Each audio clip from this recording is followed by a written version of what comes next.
My name is Lakeisha. I also go by LA. Initially, it was my mom introduced me to yoga, and she had asked if I wanted to go to yoga with her every Saturday down off of like Platte River Park. And it was kind of our way of reconnecting after we had a little like moment in life. And so we would go every Saturday to a yoga class together.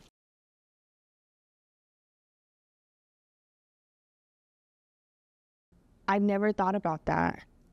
Um, I have thought about, though, how a lot of my creative endeavors or the things that I've kind of branched off that other people in my family haven't done were introduced through my mom, not sustained through it, but introduced through her, which is beautiful.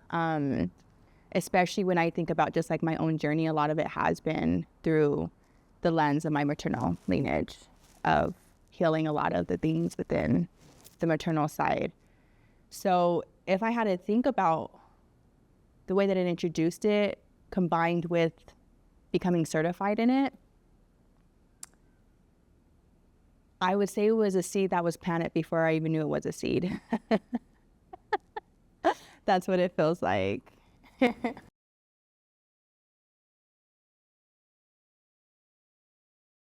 um, I think for one, committing to it was really a big part of it. And then also understanding what did it look like for me specifically and what parts of yoga did I need through different seasons. I think that's one of the things that I really love and admire about the practice is that I consider it like the foundation, like a toolbox, something that I can always pull from. And with all of the different limbs and different ways that I can incorporate yoga in my practice, that it's not always about the physical movement. Sometimes it's just finding a moment to breathe, whether that's 5 seconds, 10 minutes, 20 minutes, or 45 minutes, whatever it needs to be for that day, that week, that season. And the way that I've sustained that is just like by committing to wanting to be a better version of myself in general. And also knowing, kind of going back to like the seed idea, like it's not just the seed of my own lifetime, but the seed of those who have walked before me, but also the seed for like my niece and my nephew and how I show up in the world. And not even just my loved ones, but even just how I interact with people on a day-to-day. Like I have a really big belief in that, like how we show up can ripple and have an impact in that way. And so that's kind of where my mind is at when I think about maybe the why of why I would sustain it.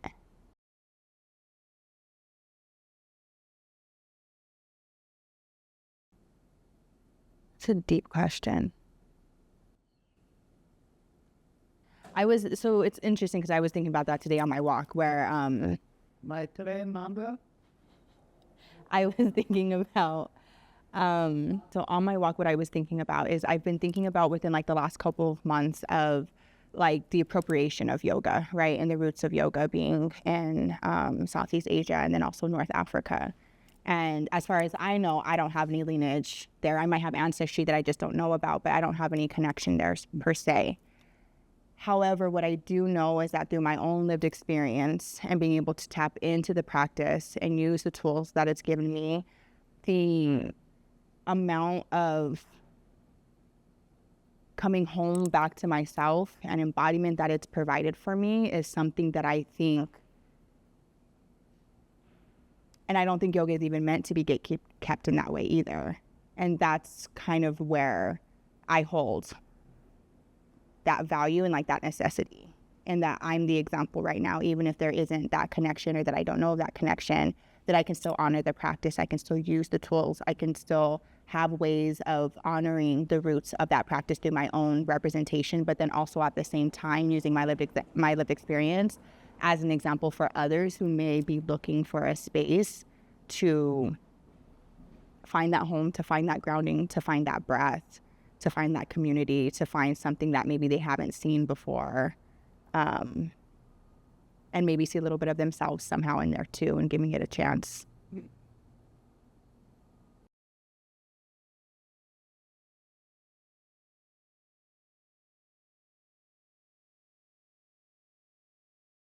Absolutely. Can you tell me why you think that and where that comes from for you? Yes. For one, during our training, we read Michelle Alexander Cassandra? No, Johnson. Michelle, thank you. Michelle, I saw it, Michelle Cassandra Alexander. No, Johnson, my bad. Still in Action. That's what the book. We read the book. And that was, I remember that moment being so profound to me because I would have never thought about that idea at all. And so the way that I look at yoga from the embodied and from the collective perspective is, for one, realizing how disembodied we are and how disconnected we are, not even at our fault, which is, I think, the seed that we have to hold a little bit and really understand. And through understanding that disconnection of ourselves, realizing how disconnected we are walking out into the world, and then how that is actually just being projected and mirrored to the world that we are currently living in today. And so when I think about yoga and I think about the philosophies of yoga that are surrounded around like compassion, self-awareness, and unity, and I think about social justice having similar goals and values, I'm going to probably ramble a little bit as I try to get my thought process out. But the way that I see it is I know it sounds so cliche when people are like you're a mirror, what you think is what you live, and like all this stuff. But coming back into your body, you actually realize that is really the case. And and I say that it sounds cliche because the world that we live in that is perpetuating these narratives, that it is a cliche that prevents us from even being curious about exploring it. It's a lot more challenging to allow your mind to think outside of this society that we've been living in, that we are comfortable in, that is familiar to us.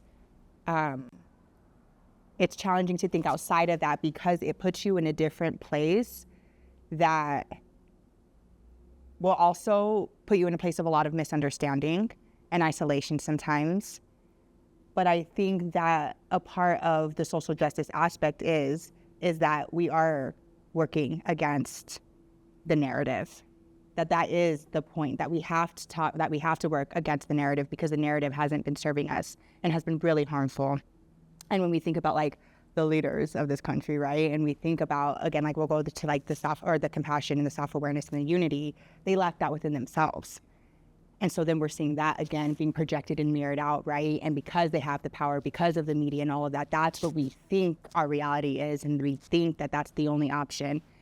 But when we come back into ourselves, again, we come back to this idea of home and the seed. And when I think about coming back home to myself, a lot of the times it's me coming back to this 3-year-old, this 4-year-old, before the world ever touched me, before anything, right? And even like watching my niece and my nephew grow up, there was so much that I learned about children and their intuitive nature that was so empowering, because you realize that there's literally nothing wrong with any of us when we come in here. We are designed exactly how we should be. And they're naturally kind, and they're naturally compassionate, and really self-aware. And they love to do things together, like as a group, right? Like, can you help me do this? Like, it's just so interesting. It's beautiful. It's beautiful to see that, to witness that, because you know that it's possible because you can see it. And then it's also devastating when you realize on the other end of what this indoctrination is doing and how it's continuing this cycle. And so all of that has been like this circle. Funny, we were talking about circles earlier, but it's kind of coming back into this circle of like coming back into your body. So coming back connected into your body allows you to come back into your truth.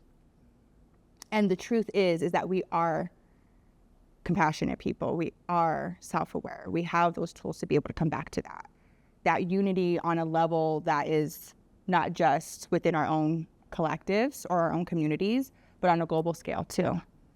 And so I think that it sounds like a simple concept, but the process can be very complex because there's so many layers and there's so many truths and things like that. And that's where I see the connection. That's where I also see the connection, kind of, because I had mentioned before about like the necessity of being the walking example and the embodiment of it, is that it's not about having this idea of like, I'm going to change the world. I don't know if that's the case, but I do know that I'll change my world. I know that I'll change somebody else's world. And I always like to quote Tupac because now I'm rambling. But he always said, he was like, I may not be the person to change the world, but I will be the spark that sparks, or but I will be the spark in the mind who does. And when I think about that, that's what I think about is like, don't ever think that your everyday actions don't have impact, because they do.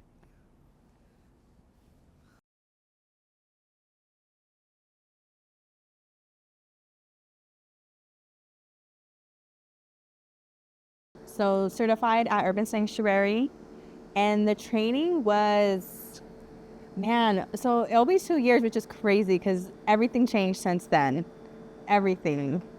And so now I have to sit for a minute and kind of think about what that was like. It was really, the thing that comes to my mind is opening, a lot of opening in the heart.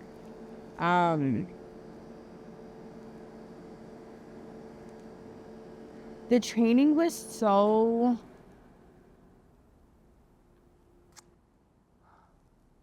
I'm thinking about, because we're talking about ripples, because I still feel like things from that training are still kind of like rippling out even from now, because it wasn't just about the knowledge, it wasn't just about what we were learning, but what we were experiencing within that learning. And what I really, really admired about the training was like all the different multitudes that we got into. So we got into the social justice, we got into the breath, we got into the history, we got into the astrology of it. Like there was so many different pockets and connections to it, which I think contributed to the mirroring of yoga being reflected in real life too. Like there's so many different connections in it. And that training was just like, for one, I don't think there was a better time that I could have done it. It was like one of those things where it's like, oh, everybody's supposed to be here exactly as we are, you know, that for sure. And oh my gosh, this is such a deep question because there's so much that has unraveled from there. The training did so much. It did so much. It connected me back to my writing, which was really big. And my poetry, which I didn't write for probably 5 or 6 years prior to that. And then inspiration, like it was just like, start writing. And so I started writing again, and I started incorporating that into my practices, so like bringing like poetry and writing to classes and stuff like that. And I don't feel like I have a one answer. Like as I'm sitting here trying to find an answer in my brain, I just think it's just like the training was a step deeper into my practice, but I always look at yoga as a practice that it will be a forever practice, which I'm actually really grateful for. I love being a student, and there's so many different layers of it. And I think that was probably the biggest thing that I took from it, is that it's always a practice, that there is no technical end goal. It's just another step into a deeper version of who we are and who I am as an individual and collectively. That was a deep question, so I don't know where to start with that.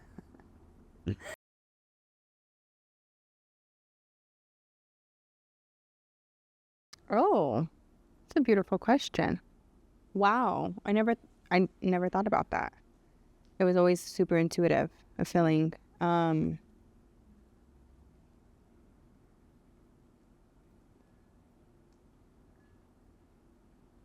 For one, I feel like when moving together, you can move further. And that's what I think about when I think about the spaces. So spaces that I've chosen to teach at have aligned values, where it is about, I like what you were talking about, like this mirroring of like, it's not me making these changes, it's just opening up the door for others to do so. And I think that by aligning with places that allow you to have like that freedom and that level of creativity within your practices to really hold that to be true, versus I've been to other studios or other places, right? And I'm sure a lot of us have, like just in Western society, where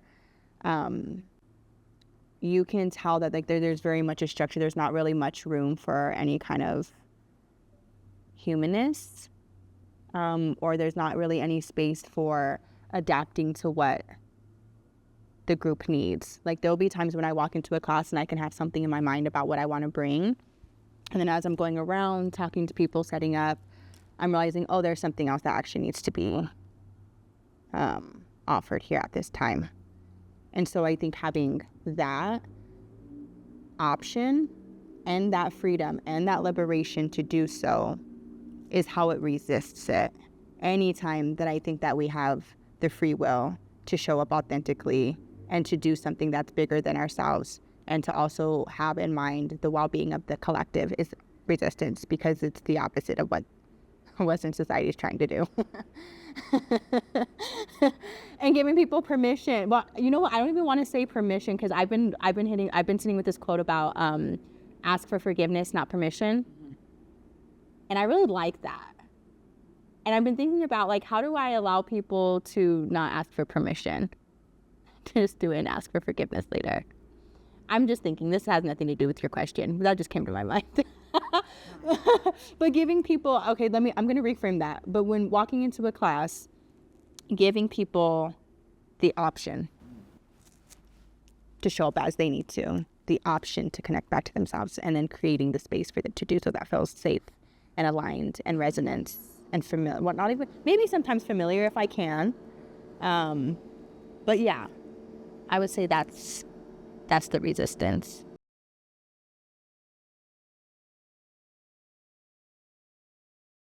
Yeah. Honestly, I think when I first started teaching, I was always so nervous. And I think I was just nervous for like reasons that weren't even the point. And so that was challenging to sit with that within myself. But like I would get nervous about like having the practice be perfect and needing it to be exactly what it is. Or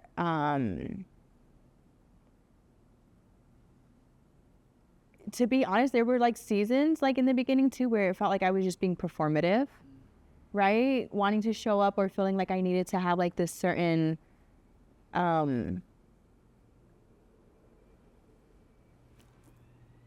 don't even know, perspectives that I knew what I was doing, which to a point I do, but then to a point sometimes I still don't, right? Like I think, again, that's the beautiful thing is like yoga is such an ongoing practice, and I appreciate that so much because it always allows that like that self-compassion to come in like within those threads of it.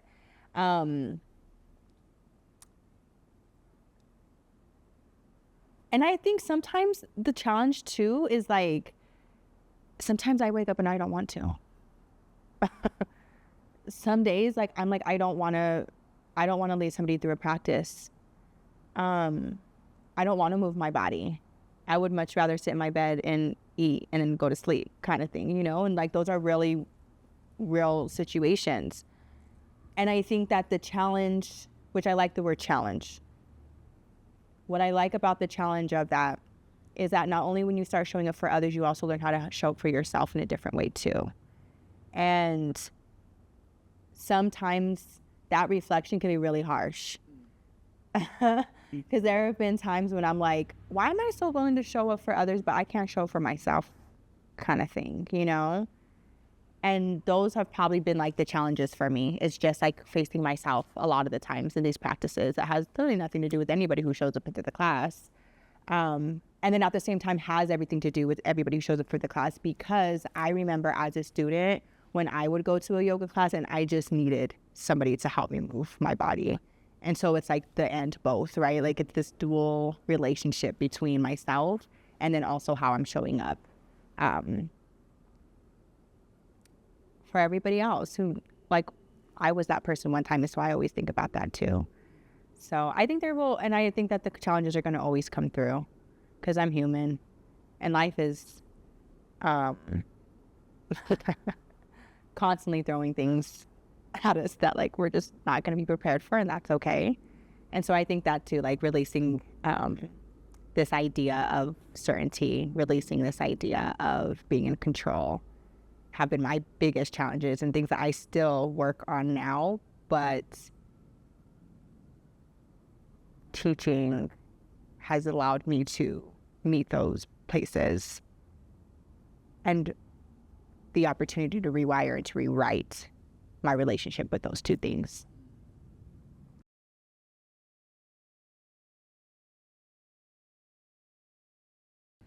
My yoga is finding breath in the uncertainty.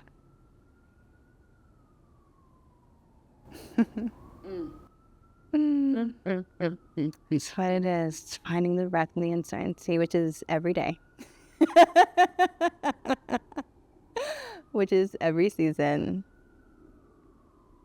But I'm grateful that I can find it. Thank you. Thank you. Yes. I'm so excited. Me too. This is beautiful and